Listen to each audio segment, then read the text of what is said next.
Assalamu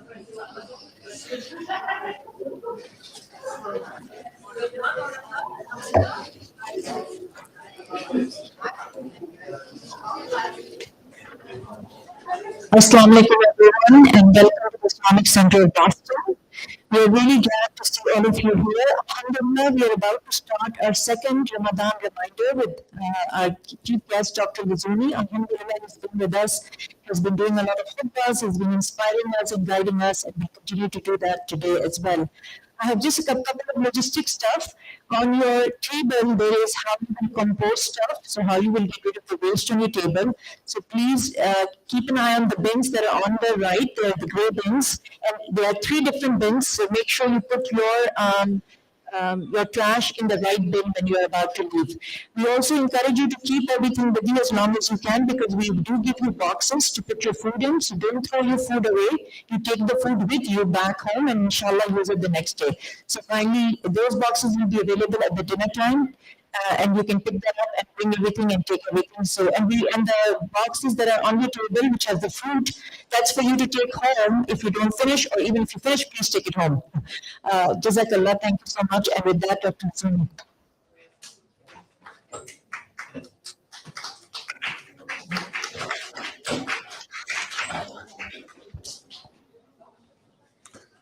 Assalamu alaikum. Okay, I know it's a little hard on the last thing between you and Iftar, so I understand the burden, but I would kindly ask that if you could indulge me, inshallah ta'ala, and stay with me, we can help ease your last leg before you get into breaking your food. أعوذ بالله من الشيطان الرجيم. بسم الله الرحمن الرحيم. والصلاة والسلام على أشرف المرسلين. أما بعد, I thought that one of the things that we could share that could help all of us be inspired about making the most out of Ramadan is what I call 6 strategies of making the most out of the experience of fasting. So it's a prescription, and as such, to be very practical in nature. Practical in the sense that they are prescriptions, not necessarily that they are easy to undertake, but they are an invitation to try to do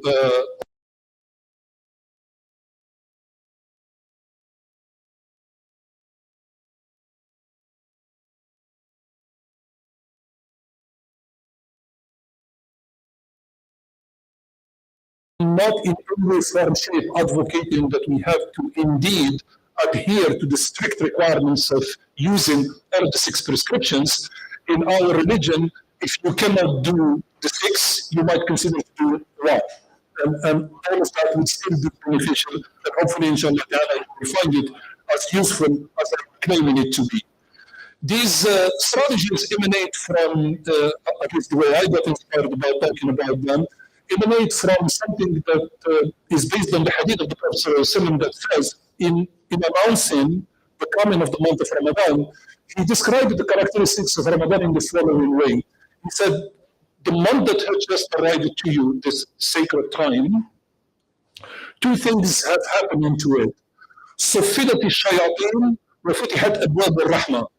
The distractions, or the things that take away from us and from our humanity, have been chained and put away on the side, sequestered by the power of the divine.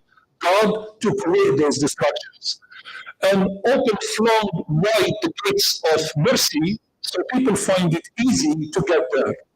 I always found that the second one was easy to conceive of and to understand, but obviously the invitation of coming to a tent where all of the doors of the tent are open says that whichever direction you come from, there is a pathway to get inside the tent. So that's an easy concept to understand.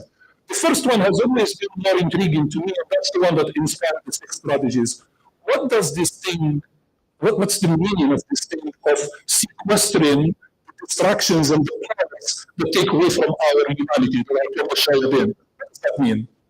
To have a divine force that intervenes in order to keep them away from our path so we don't get distracted along our journey. So basically, the 6 strategies begin with the idea that if we have been given a pass, a special, let's call it concession, for having those elements taken away from our pathway. In other words, God intervened to clear our path so we can get to destination. How can we make the most out of it? That's the idea, in simple terms. So let's, without any further ado, begin with what I think are the things that are not usually called the shaitan, but they fit into that box of what is called the things that distract us from our life, our focus to attaining our spiritual enlightenment, and even development in any kind of our humanity. Obviously, loss is very debilitating in life to all human beings, regardless of their resilience, and regardless of the type of loss they experience. Loss, when it comes to someone, it's very debilitating. Anxiety, the condition of our time, living in modern societies, it comes part and parcel of the reality that we deal with. Anxiety comes with the package, and one has to manage it. Restlessness, our hearts are in a constant state of flux. Think of what people have to do, the extreme lengths that they go to in order to find tranquility in their life, whether it is travel to distant places in order to meet with some guru that helps them quiet their hearts, or whether it is to have a life coach to try to quiet the voices that are driving them mad, or whatever it takes in the life that we live today, which is extraordinarily demanding for human beings. The next one, which comes from the challenge of everyday life, is doubt. I don't know of a single human being in life where their life course is plotted with absolute certainty, and every step that they take with their life, every minute that goes in their life is planned. They know the outcome, and it's just going to come the way they expect it to. It never works that way. So doubt is a very difficult thing to manage. And quite frankly, one of the ones that we find constantly assaulted as modern human beings, living in modern life, is the fluctuating faith. Our faith goes up. Sometimes it is in a very good place, and sometimes it just crashes and plummets all the ground, all the way to the bottom, and then we are at a loss. How do we bring it back? How do we bring life into it for it to come? 7 years for you. These 6 strategies will help with all of the above. I'm not asking for you to pay for anything. It's just they're given to you for free, but they will help with all of the above. So I know that you are literally on pins and needles to just hear about the prescriptions, so let me not keep you waiting patiently for too long. I'm going to prescribe starting with the first one. The first one is a prescription that I call recite passages from the Quran that speak to you out of your personal choice. This is my granddaughter calling for my name. Sorry, major distraction. I have to stop everything and go attend to my granddaughter. So one of the things that is extremely important about the reading of the Quran, as is very, very well established by the voice of the Quran itself, by the model of the Prophet and whatnot. So to make the Quran a companion in one's life is very well established in the community, and everybody knows the benefit of those. So here we are. I'm prescribing something that is a twist on that prescription. It's actually a very specialized domain that I'm asking that we think about it uniquely. I'm asking that we recite passages of your choice that speak to you, that you personally select. Whatever that is, 1 verse, 5 verses, a small chapter, a long chapter, whatever it is in the entire 114 chapters, go about your own need, your own thing that speaks to your heart. Pick a selection, whatever that selection is, however small it is, it's not a quantity argument. Whatever that selection is, it has to have one condition only. It needs to speak to you personally. That when you read it, it does something to you personally. So my prescription usually is ensure that the passage is short. And there is a very good reason for that, because you are running a marathon, not a sprint. So obviously, if you take the entire Surah Baqarah and you attempt to make that your frequent reading, very quickly the plan will collapse. That's not going to work. So choose something with some wisdom behind it in order to do that. 2, seek something that has an element to it that is actionable, that you can model. Whether the theme of the passage happens to be beauty or strengthening faith or building resilience or loving one another, whatever the theme is, choose that particular passage where it ultimately leads to something that is actionable and has the power of transformation over you. So that's the second prescription. Sorry, not the second prescription, the second, characteristic of this first strategy. The next one, which is a little bit hard to execute every day, but if you get into the routine of doing it, it's extremely helpful. And hear me out on this because it's a very important nuance. When you read that passage of your choice, let that voice talk back to you.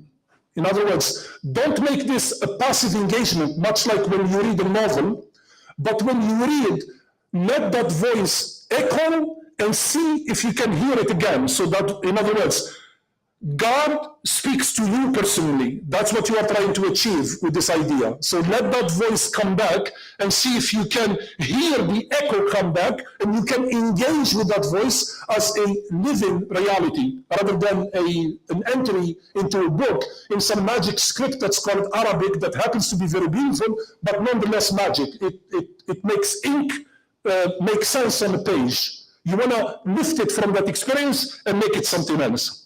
And finally, at every and each moment where you are engaged with that passage, remind yourself that your interlocutor is God.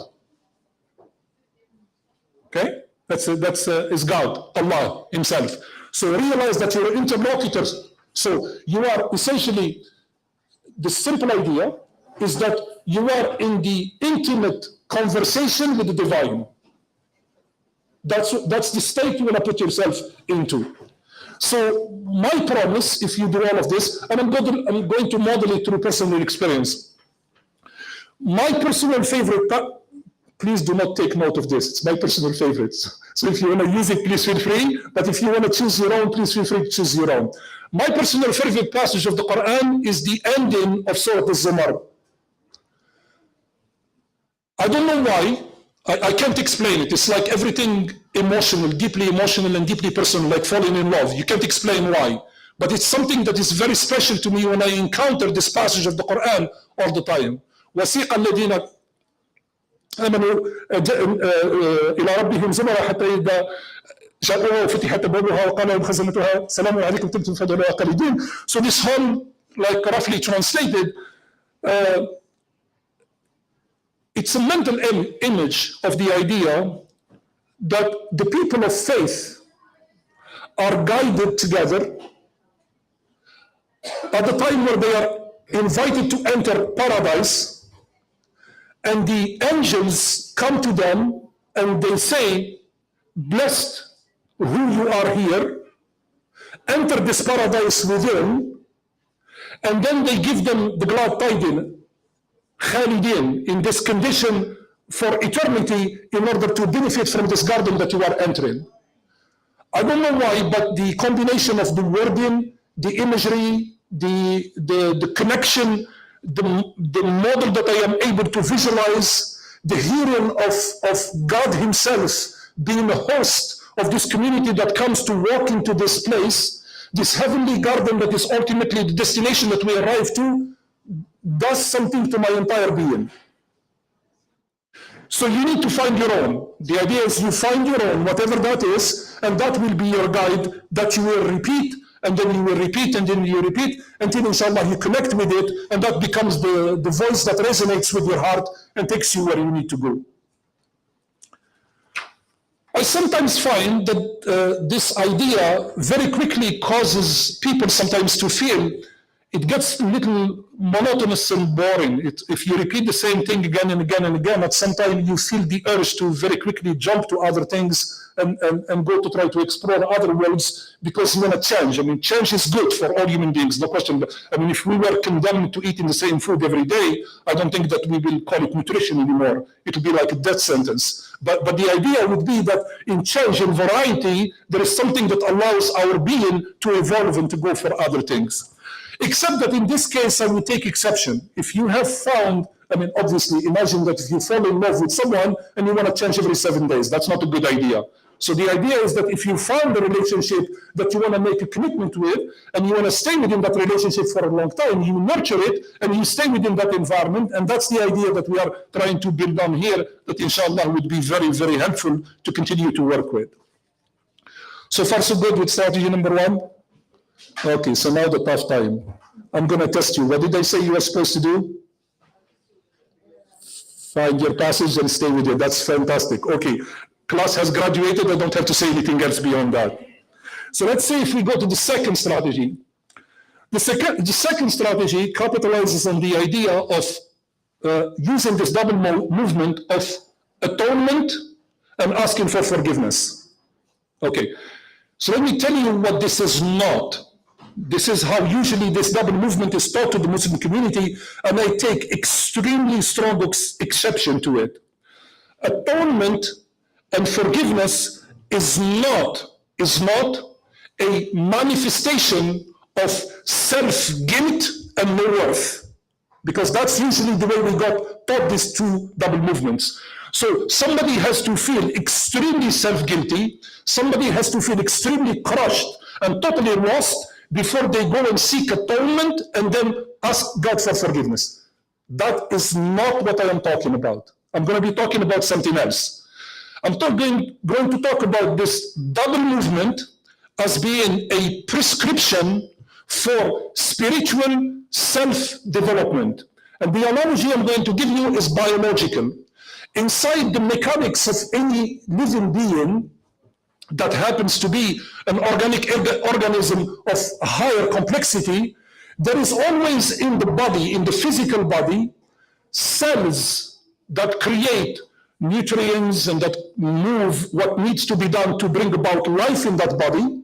And there are always cells that work in concert with them to purge all of the toxins and the things that are needed in the body in order for that body to be sustainable in the long run. Are you with me in this idea?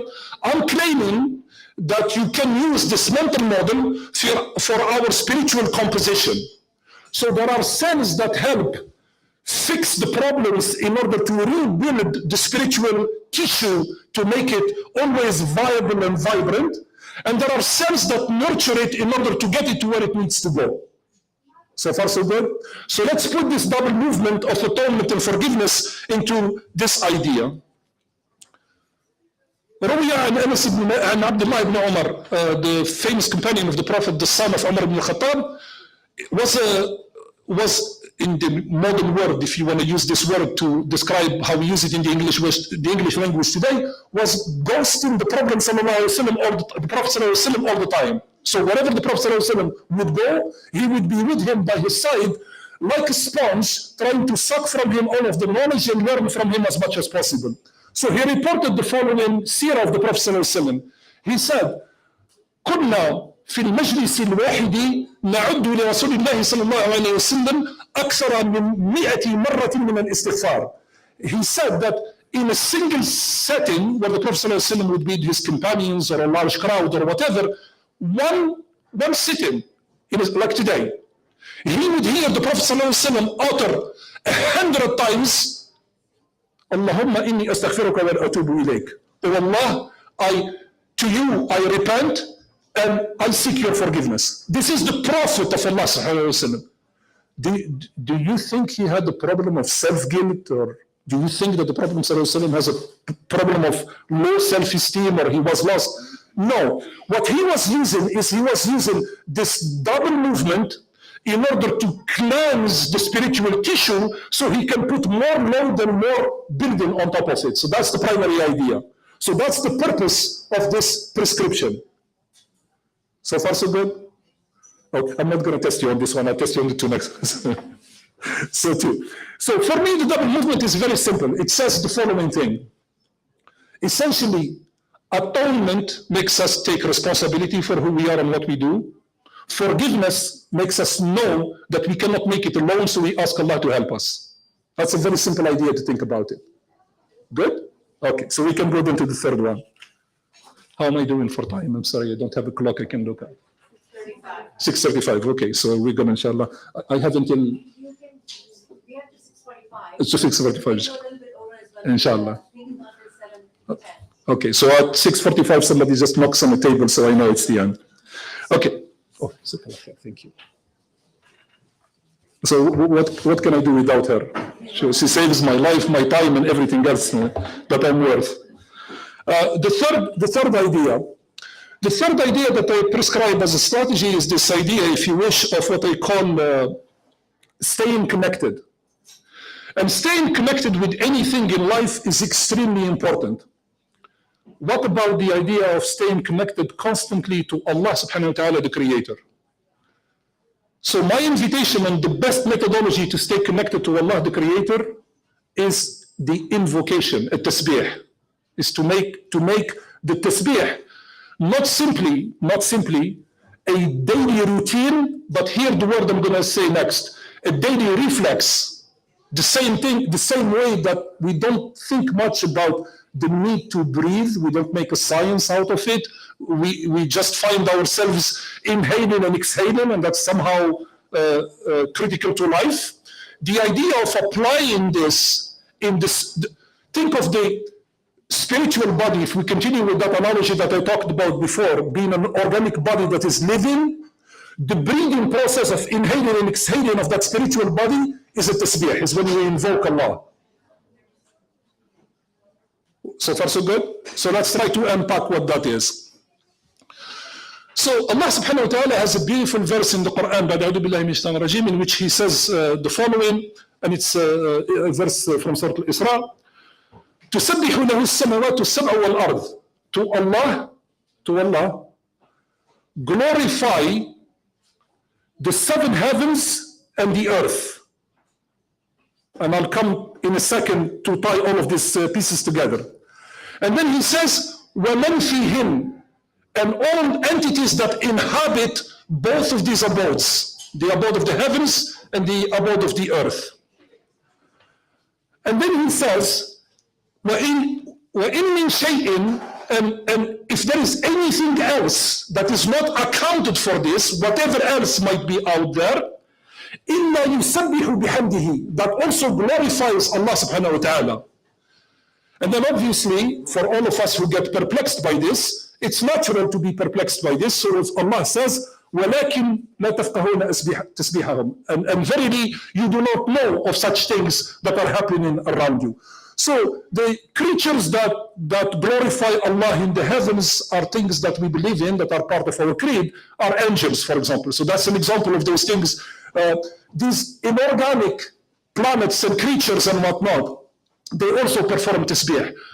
Organic beings that do not have any intelligence, as is the case of the miracle of the Prophet ﷺ, of the tree trunk that he has stopped standing on in order to deliver the sermon, and when he stopped to stand on it, the tree trunk started to cry for the loss of the Prophet ﷺ, and as such it was imbued with a voice. So this is not an anthropomorphic argument, it is simply to say the following thing. It's a very simple idea. The universal language that all creatures, organic and inorganic, speak is tasbih to Allah. That's the key point I'm trying to make. So there is a universal language. And this universal language of communion with nature, with the universe, with God, with everything else, happens to be this form of invocation. So what is my prescription here? Choose your own. You want to say, Subhanallah, you want to say Alhamdulillah, you want to say La ilaha illallah, you want to say Allahu Akbar, you want to combine them, you want to use another prescription, whatever it is, the idea is to establish a wird and become a member of all creation, speaking the common language of all creation to God. Good enough? I want to be part of that team. Sign me up every day, right? That's a pretty amazing thing to do if you can be part of it. Okay. So can I test some of you? Okay, don't panic. I just passed. I saw some reaction in the faces like, no! Okay. So the fourth strategy is the supplication, the dua that we make. the general idea that we have in Islam is that the dua is either time-bound or has to be highly ritualistic. So obviously, when somebody passes away, we make a dua for them. When there is a major joyful event, like people being joined in matrimony, we make a dua for the bride and groom. Like kids who are taking very demanding exams and tests and whatnot, they run to mom and ask, can you make dua for me, please? So we have this event-driven ideas. So what I am encouraging is to continue to do that, but then to engage at another level of understanding supplication in the way I'm going to describe it. It comes to us by the teaching of the Prophet ﷺ after he said, قال رسول الله صلى الله عليه وسلم, this comes to us by Ubay ibn Ka'b, that reported this particular hadith. He says, اغتنموا الدعاء عند الرقية. Make use of dua in good and easy times. And then he says, فإنها رحمة, because it makes you recognize when you have the good and easy times. Say, for example, that you fall upon some terrific news or something that you were anxiously waiting for happens to happen the way you want it and whatnot. When you take that moment at the time of receiving the news or getting the benefit or benefiting from whatever it is that was happening in front of you, you immediately thank Allah, Alhamdulillah, and then you sit and you make that dua. That's an amazing thing to do. And here is why the Prophet ﷺ prescribed that we do that. وَأَعِدُّ لِلْبَلَاءِ is when you train yourself to do that sort of thing, you will find yourself ready in order to be resilient on impact against the calamities. So the first one is the training school to the second one. There is a famous incident, I think, of a woman, if I remember correctly, at the time of the Prophet ﷺ, who had lost a loved one, and then she fell into the pagan habits of the Arabs, major manifestation of grief and outpouring of crying and extraordinary things, all of which justified in our humanity. But the expression of it, Islam has contained with an ethical prescription. So she fell into that huge grief. Later on, after she got the ability to get recomposing again for herself and come to her calm state and whatnot, she said, Inna lillahi wa inna ilayhi raji'un. So that came second. We want to put ourselves into the condition where the first resonance, utterance that we engage whenever we are with something is to have the dua constantly be part of our daily work, so we can find it to count our blessings and use it to protect ourselves against the hard times. So that's number 4. And the 2 last ones, inshallah. The 5th one is what I call repeatedly speaking about the bounties of Allah that He has gifted you. This one has a little bit of a nuance in that we have a tendency to work in accordance with another value of Islam. The other value of Islam being modesty. So we are constantly admonished and reminded that the right way we should behave as Muslims is to express our modesty in everything we do. In our appearance, in our clothes, in our language, in our relationships, in everything we do. Absolutely true. But speaking of the bounty of Allah, does something to our psyche that is not natural. It's like something you do, but you give the attribution of the good to somebody else. Imagine that you are at work, right? And imagine for every time that you score very big at work, and the higher-ups in the organization come to seek, who has done this absolute marvel? And your first reaction every time is to say, she did. It's not exactly the way we behave. So the moment that the big cheeses come running down, trying to find who's the genius who cracked the problem or satisfied the customer or whatnot, who did that, 16 hands go up, me. And then they have to fight it over about who really did it. Now here, in the blessings, it's really the reality of taking the gift, but giving the attribution to Allah. Do we get the idea? taking the gift, accepting the gift, but giving the attribution to Allah subhanahu wa ta'ala. So let me tell you where this came from. The Prophet ﷺ had this run in his life, which I actually going to list. I'm going to read the list that I wrote for myself as a note. He has this run in his life from the birth event that took place when he was born all the way out to about the age of 50. So we're talking about a lifespan of 50 years, 50. So this is the summary of the life of the Prophet ﷺ for the first 50 years of his life. Born orphan, destitute, lost all tribal support and protection. The revelation for him ended up being extremely traumatic. He was under siege twice. He experienced starvation. He was wounded and broken.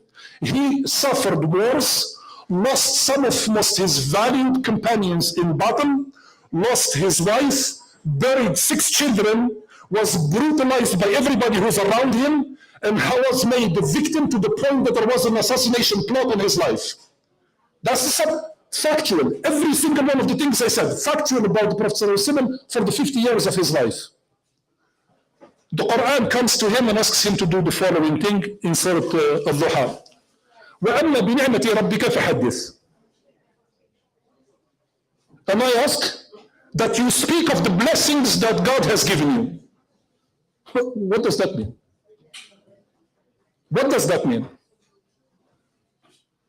It means that we don't have to worry about, for myself at least at my age, for the tragedies that we have suffered in the 51st years of our life, because they don't even compare and they are not in the right zip code when the Prophet ﷺ. So we should have more incentive to be part of the modeling. وَإِنَّ بِنِعْمَةِ رَبِّكَ فَحَدِّثْ. So speak of the blessings of Allah and let them show on you. So that's the fifth strategy for building resilience in this path to spiritual development. We come now to the conclusion, and it's the sixth one, and I know it's 6:47, and you've given me about 2-3 more minutes now. So inshallah, we'll conclude on this last one, the sixth one. I call this beyond yourself, seek value in others. Beyond yourself, seek value in others. I always say that Islam is not an individual development program, it's a spiritual development for the entire community. So it's a social program. So if you don't have a social component in your strategies, your strategy is always missing one of its fundamental pillars. Why is that? Because the Rasul ﷺ is reported to have said, and Abdullah ibn Umar, Man farraja an akhihi qurbatan min qurabi dunya. Whoever comes to the assistance of one of his brothers, read also sisters, in this life, whoever does this in this life, farraja Allahu anhu qurbatan min qurabi yawm al-qiyamah. Allah subhanahu wa ta'ala will intervene on behalf of that person who assists others in order to ease their burden one في يوم القيامة. This is the day where the mother will run from the child which is nursing, and the lover will run from the love, and the father and children will run away from each other. On that day, Allah subhanahu wa ta'ala will provide assistance to the person who provided assistance to others in this life. So that's the social project. So I have a very easy prescription on that one. You do not need to invest a lot of time in this. Just look around you. The people in need are abundant. Pick any cause, any time, under any circumstances, for any reason, but the only prescription is pick it and stick with it. And make that your part of your daily life, whatever that is. You want to be in the business of building mosques, or you want to be in the business of helping with funding water holes, or you want to be in the business of helping with orphans or relocating refugees. It doesn't matter. It really doesn't matter. What matters is you pick one and you action it. You become part of that. So my hope, inshallah ta'ala, is in picking these 6 strategies, maybe collectively, maybe just one, maybe be inspired by one to do your own, that Allah subhanahu wa ta'ala will make in this month of Ramadan your spiritual ascent more successful and more effective. I wish to close by expressing my heartfelt thanks for the organizers, for all of you who have been very, very gracious to squeeze me between now and your iftar and being so patient with me. And I pray to Allah subhanahu wa ta'ala to accept your siyam and your qiyam. أعوذ بالله من الشيطان الرجيم بسم الله الرحمن الرحيم والعصر إن الإنسان لفي خسر إلا الذين آمنوا وعملوا الصالحات وتواصوا بالحق وتواصوا بالصبر سبحان ربك رب العزة عما يصفون وسلام على المرسلين والحمد لله رب العالمين. May you all go in peace إن شاء الله. السلام عليكم.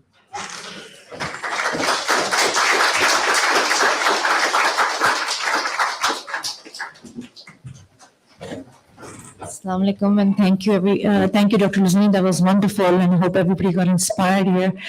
Just a quick set of logistics for everybody. So I don't know if you've come to our iftar here before, but the way we run it is that you have